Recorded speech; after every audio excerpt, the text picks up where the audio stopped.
tous les télésabonnés de l'OCMH TV. Une fois de plus, nous sommes devant vous pour une nouvelle capsule, pour un nouveau décryptage et pour une nouvelle thématique. Aujourd'hui, on parlera d'un thème spécial qui est le vol d'énergie, que certains appellent souvent le vol de chance. C'est quoi le vol d'énergie? Chacun de nous est souvent confronté à des situations que nous sommes avec des personnes, nous sommes avec des gens, et subitement, lorsqu'on est en présence de ces personnes, on se sent fatigué. On sent comme si on nous a sucé. On sent comme si on devient tout faible. Et déjà, il faut que ce soit un signe alarmant. Ça doit être une alerte pour toi qui doit comprendre que dans cet espace, dans ce lieu, dans ce milieu, il y a un phénomène spirituel, mystico-spirituel qui est en train de se passer, qui est un phénomène de mendication ou alors de vol d'énergie, de vol de force, de vol de chance. Alors, quand tu es confronté à cela, qu'est-ce que tu dois faire? Aujourd'hui, je te dirai ce que tu dois faire par rapport à cette situation. Quand tu es dans un milieu, quand tu es dans une réunion, quand tu es dans un groupe, quand tu es dans une cérémonie, quand tu es dans une assemblée et que tu te rends compte que ton énergie, ta force, tu n'as plus le contrôle de tes mouvements, de ta force, de ton contrôle physique, émotionnel et spirituel de ton corps, alors tu dois comprendre que tu es face à un vampirisme ou alors à un vol d'énergie ou alors à une mendication énergétique. Qu'est-ce que tu dois faire? Tu dois justement bloquer ta respiration. Qu'est-ce que tu feras? Tu bloques ta respiration et tu comptes 1, 2, 3, 4, 5. Et s'il faut saluer la personne, tu salues la personne. Tu dois bloquer ta respiration et tu comptes 1, 2, 3, 4, 5. S'il faut parler, tu parles. Et là, tu vas comprendre, tu vas ressentir que cette charge énergétique qui te quittait va commencer à revenir petit à petit au-dedans de toi. Alors, nous allons prendre cette pause, de cette transition, et après la transition, je vous parlerai réellement ce qu'il faut faire et ce qu'il ne faut pas faire.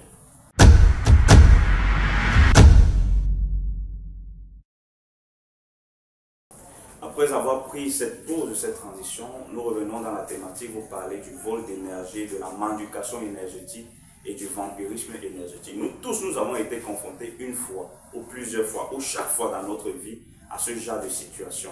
Et ça peut être que c'est notre compagnon, ça peut être que c'est notre conjoint, ça peut être que c'est notre conjoint qui a cette entité, ou alors qui a cet esprit vampirique, qui a cette capacité de sucer ton énergie, de sucer ta force, ou alors de sucer, de mendiquer tes corps énergétiques pour se nourrir. Peut-être qu'il peut le faire d'une manière consciente ou alors d'une manière inconsciente. Alors toi qui es victime de cela, n'hésite pas de contacter les numéros qui s'affichent au bas de l'écran.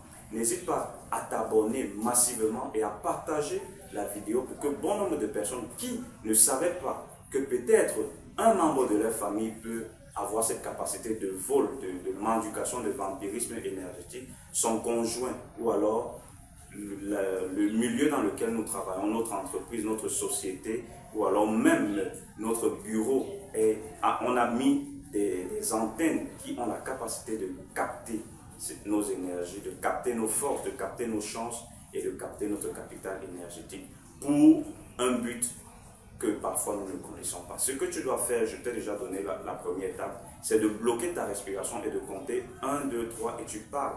1, 2, 3 et tu salues la personne.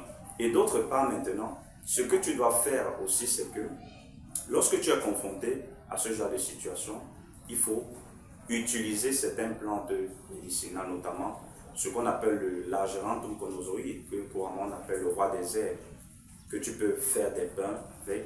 Tu peux aussi utiliser le roi des herbes que j'ai dit. Tu peux aussi utiliser la plante qu'on appelle le romarin. Tu peux l'allumer en encens. Tu peux aussi utiliser la citronnelle que nous utilisons, qu'on appelle couramment la tisane ou alors lemongrass en anglais. Tu peux l'utiliser et faire des bains avec. Ça va te permettre de décanter un certain nombre de situations. Et d'autre part aussi, tu peux utiliser la fougère. Tu cueilles la fougère en grande quantité et tu mélanges avec du sel gemme. Et tu prends ton bain avec. Tu prends un bain 7 fois. Donc tu vas prendre le bain pendant 7 fois sur une durée. Donc tu prends le bain 7 fois sur 30 minutes. Donc cela veut dire qu'après chaque 15 minutes, tu prends le premier bain. Après chaque 15 minutes, tu prends le deuxième. Après chaque 15 minutes, tu prends le troisième. Ainsi de suite, tu le fais 7 fois en parlant en demandant ce que tu veux, le déblocage, les ouvertures, le retour à l'envoyé. Et celui qui a volé ton énergie, tu le lui renvoies. Alors, en faisant ce bain de déblocage, de libération, et tu fais ta prière, tu demandes à ton Dieu. Si tu es chrétien, tu demandes à ton Jésus-Christ. Si tu es musulman, tu fais tes doigts. Si tu es traditionnaliste, tu appelles tes ancêtres et tu demandes réellement la libération, tu demandes le déblocage et tu vas voir que ta vie va marcher. Et si tu as besoin d'amples informations, si tu as besoin d'amples conseils ou alors d'un accompagnement spirituel, n'hésite pas à contacter les numéros qui s'affichent au bas de l'écran. Et surtout, partage massivement la vidéo et appuie sur la touche des notifications pour que nous puissions avoir une grande communauté qui pourront être plus édifiées.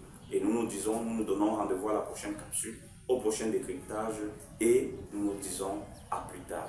Je vous remercie.